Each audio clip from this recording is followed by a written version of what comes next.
All right, this book is called A Radical Awakening by Dr. Sha'Carri, and there's a poem in here that when I read it, I was like, I need to read this out loud, not only for myself, but for you.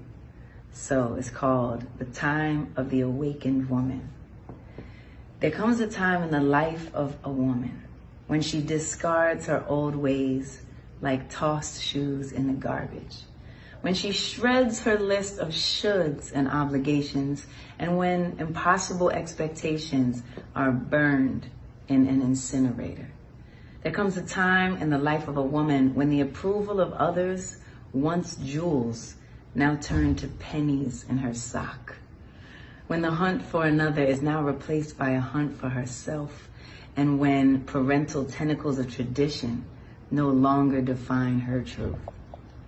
There comes a time in the life of a woman when her desire to fit in with the crowd dissolves, when her manic compulsion to be perfect vaporizes, and when her obsession to be voted popular eviscerates.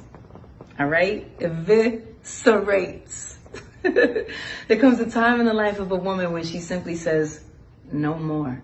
When facade, artifice, and guile leave her nauseated, and when righteousness, dogma, and superiority repulse her.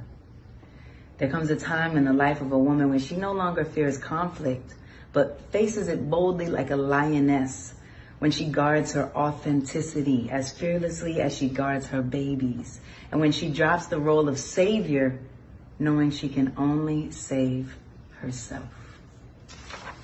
There comes a time in the life of a woman when she no longer cowers in the shadows of her unworthiness, when she no longer plays small so others can feel big, when she swaps the role of victim for the role of co-creator. There comes a time in the life of a woman when she unabashedly and boldly occupies her ultimate sovereignty, when she finally feels ready to claim her space in the world, and when she redefines compassion as unequivocal self-love.